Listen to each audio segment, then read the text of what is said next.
ജീവിത നിലവാരങ്ങളിൽ വഴിവിട്ടു നിൽക്കുന്ന ചോദ്യങ്ങൾക്ക് മറുപടി വിശുദ്ധ ബൈബിൾ നമ്മെ പഠിപ്പിക്കുകയാണ്. നമുക്കറിയാം, കഴിഞ്ഞ ദിവസം 25-ാം തീയതി ലോകമെമ്പാടും യേശു ക്രിസ്തുവിന്റെ ജനനം ആഘോഷിക്കുകയാണ്. എങ്ങനെ ആഘോഷിക്കുന്നത്? നല്ല ആഹാരം വച്ച് കഴിച്ച്, മദ്യശാല പോയി മദ്യം വാങ്ങി കുടിച്ച്, നല്ല വസ്ത്രങ്ങൾ ധരിച്ച്, ഇങ്ങനെയൊക്കെയാണ് നാം ക്രിസ്മസ്, യേശു ക്രിസ്തുവിന്റെ ജനനം നാം ആഘോഷിക്കുന്നത്. പക്ഷെ യേശു ഈ ആഘോഷിക്കുന്ന വ്യക്തികൾക്ക് അറിയത്തില്ല യേശു എന്തിനാണ് ഈ ലോകത്തിൽ വന്നതെന്ന്. ലോകത്തിൽ 120 മതഗ്രന്ഥങ്ങളെ പഠിപ്പിക്കുകയാണ് മനുഷ്യൻ പാപിയാണെന്നുള്ള കാര്യം. ലോകത്തിലെ എല്ലാം മനുഷ്യന്റെ പാപിയാണ്. ഈ മനുഷ്യൻ പാപത്തിൽ നിന്ന് ഒരു മോചനം പ്രാപിക്കേണ്ടതിന് അവർ ദൈവത്തോട് നിലവിളിക്കുന്നു. അവരുടെ സ്വന്തം മതത്തോട് നിലവിളിക്കുന്നുണ്ട്. എന്നാൽ ഈ മനുഷ്യന് പാപത്തിൽ നിന്ന് മോചനം കൊടുക്കപ്പെടുവാൻ തക്കവണ്ണം ഉലകത്തിലെ ആർക്കും കഴിയത്തില്ല.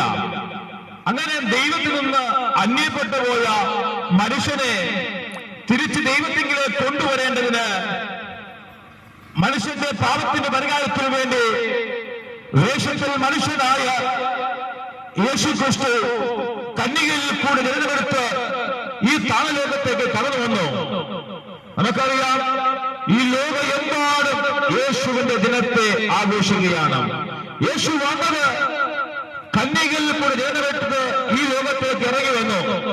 30 വയസ്സ് വരെ മാതാപിതാക്കൾക്ക് കീഴ്പ്പെട്ട് ജീവിച്ചു. 30-ാമത്തെ വയസ്സിൽ യേശു കർത്താവ് യോർദാനിൽ സ്നാനമേൽക്കാൻ വേണ്ടി വരപ്പെടുമ്പോൾ യോഹന്നാൻ സ്നാപകനെ വിളിച്ചു പറയുന്നു, ഇതാ ലോകത്തിന്റെ പാപത്തെ ചുമക്കുന്ന ദൈവത്തിന്റെ കുഞ്ഞാട് എന്ന് യോഹന്നാന് മനസ്സിലായി. യോഹന്നാൻ ഉറക്കെ വിളിച്ചു പറയുന്നു, സർപ്പസന്തതികളെ മാനസാന്തരപ്പെടണമെന്ന്. അങ്ങനെ മാനസാന്തരപ്പെടണമെന്നുള്ള കാര്യം യോഹന്നാൻ പ്രസംഗിക്കപ്പെടുമ്പോൾ അതാ യോഹന്നാന്റെ കൈക്ക് വന്നിരിക്കുന്നു. ലോകത്തിന്റെ പാപത്തെ ചുമക്കുന്ന ദൈവത്തിന്റെ കുഞ്ഞാടായ യേശു ക്രിസ്തു വന്നിരിക്കുകയാണ്. അങ്ങനെ യേശു ക്രിസ്തു യോഹന്നാന്റെ കൈക്കിൽ സ്നാനമേൽക്കുമ്പോൾ സ്വർഗ്ഗം തുറന്നു പറയുന്നു, ഈവൻ എന്റെ പ്രിയപുത്രൻ, ഇവരെ ചെവികൊടുപ്പീൻ. അങ്ങനെ യേശു കർത്താവ് സ്നാനപ്പെട്ട് അനന്തരം അവൻ രോഗികളെ സൗഖ്യമാക്കി, ഭൂതങ്ങളെ പുറത്താക്കി, പാവികൾക്ക് നേർവഴി കാണിച്ച് അനേക പാവികളുടെ പാപത്തെ മോചിപ്പിച്ചു കൊടുത്ത് യേശു കർത്താവ് 33 തിരുവയസ്സായപ്പോൾ റോമൻ പടയാളികൾ പിടിക്കപ്പെട്ട് അതാ 1 വരെ 39 അടികൾ യേശു ക്രിസ്തു മാനവരാശിയുടെ പാപത്തിന് പരിഹാരത്തിനായി അവന്റെ മുതുകത്തെ റോമൻ പടയാളികൾ ചാട്ടുകൊണ്ട് ആഞ്ഞടിക്കുകയാണ്. ഓരോ പ്രാവശ്യം ആഞ്ഞടിക്കപ്പെടുമ്പോഴും യേശുവിന്റെ ശരീരങ്ങൾ എന്തെങ്കിലും തുടങ്ങി. പ്രവാചകൻ വിളിച്ചു പറയുന്നു, ഒരു കർഷകൻ ഉഴവുചാല് എങ്ങനെ ഉഴുതുമറിക്കുന്നു, അതുപോലെ യേശു ക്രിസ്തുവിന്റെ ശരീരത്തെ റോമൻ പടയാളികൾ അത് ഉയർന്നു മറിക്കുകയാണ്. സ്തോത്രം. ഹല്ലേലൂയ. എന്തിനു വേണ്ടിയാണ്? പാവമില്ലാത്ത കർത്താവ് പാവിയായ നമുക്ക് വേണ്ടി തന്റെ ശരീരത്തെ അത് റോമൻ പടയാളികളാൽ അടിക്കപ്പെടുവാൻ ഏൽപ്പിച്ചു കൊടുത്തു. സ്തോത്രം. ആ യേശു ക്രിസ്തു അവൻ യെരൂശലേം തെരുവിൽ കൂടെ ഭാരമേറിയ മരക്രൂശുമായി അവൻ നടന്നിടപ്പെടുമ്പോൾ എല്ലാ സഹോദരിമാരും കരയുന്നു. അവ യേശു പറയുകയാണ്, നിങ്ങൾ എന്നെ ചൊല്ലി കരയണ്ട, നിങ്ങളെയും നിങ്ങളുടെ തലമുറകളെ ഓർത്ത് കരയുവാൻ യേശു വിളിച്ചു പറയുകയാണ്. അങ്ങനെ യേശു കർത്താവ് ഗോൽഗോഥാ മലയിൽ തന്റെ 2 കൈകളിൽ 9 ഇഞ്ച് നീളമുള്ള ആഞ്ഞടിച്ച് യേശുവിന്റെ 2 കാലുകൾ ചേർത്ത് വിളിച്ചു വലിയ ആണികൾ യേശുവിന്റെ കാൽക്കലടിച്ചു. അതെ, എന്നിട്ട് യേശുവിനെ ചെയ്യാത്ത കുറ്റത്തിന് വേണ്ടി 2 കള്ളന്മാരുടെ നടുവിൽ യേശുവിനെ അത് ക്രൂശിച്ചു കൊണ്ട് ആ യേശു കർത്താവ് പറയുകയാണ്, ഇനി പാപത്തിന് പരിഹാരത്തിനായി മലകൾ പേരണ്ട, കുന്നുകൾ പേരണ്ട, താഴ്വരകൾ സഞ്ചരിക്കേണ്ട, അന്നദാനം ചെയ്യേണ്ട, ഇന്നപോലെ എല്ലാ പാപത്തിന് പരിഹാരത്തിനായി നസറേയനായ യേശു ക്രിസ്തു മാനവരാശിയുടെ പാപത്തിന് പരിഹാരത്തിനായി മരിക്കുവാൻ തക്കവണ്ണം ഇടയായിത്തീർന്നുവെങ്കിൽ സഹോദര, നീ മഗ്ദലിക്കൽ സഹോദരൻ സഹോദരനായിരിക്കാം, ലഹരി പദാർത്ഥങ്ങൾ ഉപയോഗിക്കുന്ന വ്യക്തിയായിരിക്കാം. പക്ഷേ പലപ്പോഴും നിനക്ക് അതിൽ നിന്ന് മാറ്റം ഉണ്ടാകണമെന്ന് നീ ആഗ്രഹിച്ചിരിക്കും. അതെ, നിന്റെ വിടാതെ പിന്തുടരുന്ന പാപത്തിന്റെ ശക്തികളെന്ന് വലിക്കൽ യേശുവിന്റെ അടുക്കിലേക്ക് നീ വന്നു കഴിഞ്ഞാൽ നിന്റെ പാപത്തെ ക്ഷമിക്കുവാൻ കഴിവുള്ള ഉലകത്തിൽ യേശുവിന് മാത്രമേ കഴിയത്തുള്ളൂ. സ്തോത്രം. ഒരു കാലഘട്ടങ്ങളിൽ നിലവിൽ ഞങ്ങളുടെയൊക്കെ ജീവിതത്തിനകത്ത് സമാധാനമില്ല, സ്വസ്ഥതയില്ല, ജീവിതം പരാജയപ്പെട്ടു പോയപ്പോൾ ആരും ഞങ്ങൾ സ്നേഹിക്കില്ല, ഇരിക്കപ്പെടുമ്പോൾ യേശു ഞങ്ങളെ സ്നേഹിച്ച് ഞങ്ങളുടെ പാപങ്ങൾക്ക് വേണ്ടി യേശു ക്രിസ്തു മരിപ്പാതക്കവനിടയായി തീർന്നു. വിശുദ്ധ ബൈബിളിനകത്ത് വിളിച്ചു പറയുകയാണ്, അവൻ എന്നെ ശ്രമിച്ചും പാവം മറക്കുന്ന മനുഷ്യൻ ഭാഗ്യവാനാണ്. ഈ ലോകത്തിൽ ഏറ്റവും ഭാഗ്യവാൻ ആരാണ്? 2 നില വീടുള്ള വ്യക്തി ഭാഗ്യവാനാണ്. ഏക്കർ കണക്ക് വസ്തുക്കളുള്ള വ്യക്തി ഭാഗ്യവാനാണ്. ആരാണ് ഈ ലോകത്തിലെ ഭാഗ്യവാൻ? വിശുദ്ധ ബൈബിൾ നമ്മെ പഠിപ്പിക്കുന്നു, യേശു ക്രിസ്തുവിന്റെ രക്തത്താൽ അവൻ കഴികൾ പ്രാപിച്ച അവൻ യേശു ക്രിസ്തുവിനാൽ പാപത്തെ ക്ഷമിക്കപ്പെട്ട വ്യക്തിയാണ് ഈ ലോകത്തിലെ ഏറ്റവും വലിയ ഭാഗ്യ പദവിയിലേക്ക് സ്വർഗ്ഗം നമ്മെ കൊണ്ടുവരികയാണ്. സ്തോത്രം. സഹോദര, ഇന്ന് പകൽക്കാലം പാപത്തിൽ ജീവിച്ച് പാപത്തിൽ മരിക്കാനല്ല, പാപത്തിൽ ജീവിച്ച് അവൻ പാപത്തിൽ ജീവിക്കുന്നതിന്റെ പാപത്തിൽ വീണ്ടെടുക്കാൻ വേണ്ടി യേശു കർത്താവിനെ വിളിക്കുകയാണ്. സ്തോത്രം. മദ്യപാന പാവമാണ്, പുകവലി പാവമാണ്, സിഗരറ്റ് വലി പാവമാണ്, അല്ലെങ്കിൽ ഉപയോഗിക്കുന്ന പാവമാണ്. ഇതിനകത്തൊരു മോചനം വേണ്ടി, ഇതിനകത്തൊരു വിടുതൽ വേണ്ടി സഹോദരങ്ങളെ, ഇവർക്കാൽ ആ വിടുതൽ തരുവാൻ കഴിവുള്ള അവൻ യേശു ക്രിസ്തു മാത്രമേ ഉള്ളൂ. ഇത് 8ാമത്തെ പാപത്തെ ഹിമത്തോട് വിളിപ്പിക്കുവാൻ കഴിവുള്ള ഒരുവരുണ്ടെങ്കിൽ അത് ഞങ്ങൾ പ്രസംഗിക്കുന്ന യേശു ക്രിസ്തു മാത്രമാണ്. അവൻ ഒരിക്കൽ ഹല്ലേലൂയ എന്ന് പറയുകയാണ്, യേശുവിന്റെ കാലഘട്ടത്തിൽ ഞാൻ ജീവിച്ചിരുന്നുവെങ്കിൽ എന്റെ കണ്ണുനീർ കൊണ്ട് ഞാൻ യേശുവിന്റെ പാപത്തെ കഴുകിയനെ എന്ന് അവൻ സ്വാമി ഇതേ കാലത്ത് വിളിച്ചു പറയുകയാണ്. സഹോദര, ഇന്ന് പകൽക്കാലം ഞങ്ങൾ ഉറക്കെ വിളിച്ചു പറയുന്നു, മറ്റൊരുത്തരും രക്ഷയില്ല. ഞാൻ രക്ഷിക്കപ്പെടുവാൻ ആകാശത്തിലേക്ക് ഭൂമിക്ക് മേഖൽ നൽകപ്പെട്ട നസറയനായ യേശു അല്ലാതെ മറ്റാരുമില്ല. ദൈവത്തിന്റെ വചനം പറയുന്നു, എല്ലാ നാമത്തിലും മേലായ നാമം അത് യേശുവിന്റെ നാമമാണ്. എല്ലാ മുട്ടും മടങ്ങും, എല്ലാ നാമം പാടും, അത് യേശു മാത്രം കർത്താവ് നിലയിൽ ആണ്. ഇന്ന് പകൽക്കാലം ആ യേശു പറയുകയാണ്, നിന്റെ പാപത്തെ ഔഷധിക്കാൻ വിശ്വസ്തനാണ്. ഇന്ന് ഏത് വലിയ പാപത്തെ യേശു മാറ്റുവാൻ കഴിയും. സ്തോത്രം. ആ കർത്താവ് പറയുകയാണ്, ജീവന്റെ പുസ്തകത്തിൽ പേരിൽ കാണാത്ത ഏവരെയും തീപ്പൊയ്കെ തള്ളിയിടും. സ്തോത്രം. ഹല്ലേലൂയ. വിശുദ്ധ ബൈബിൾ പറയുന്നു, ജീവന്റെ പുസ്തകം എന്ന് പറയുന്ന ഒരു പുസ്തകമുണ്ട്. സ്തോത്രം.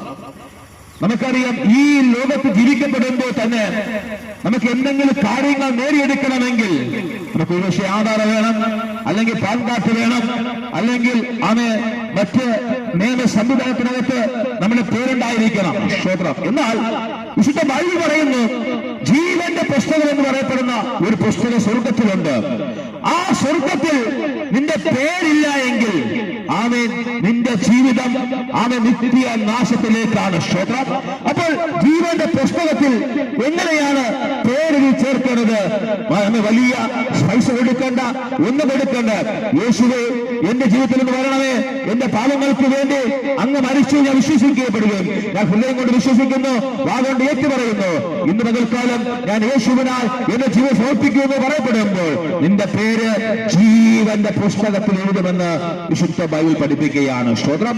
അങ്ങനെ ജീവന്റെ പുസ്തകത്തിൽ പേരില്ല എങ്കിൽ മലാക്കി പ്രവാചകന്റെ പുസ്തകം പറയുകയാണ്, ചൂള പോലെ കത്തുന്ന ഒരു കാലം വരാൻ വേണ്ടി പോകുകയാണ്. സ്തോത്രം.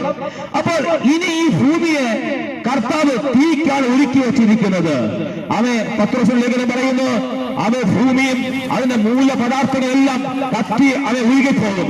അപ്പോൾ ഇനി ഈ ഭൂമി കർത്താവ് തീക്കായി ഒരുക്കി വെച്ചിരിക്കുകയാണ്.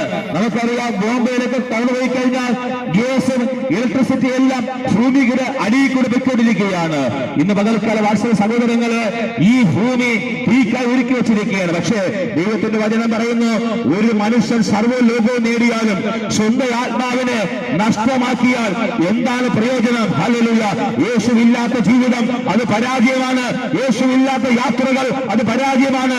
യേശുവില്ലാത്ത നിലവാരങ്ങൾ അത് പരാജയമാണ്.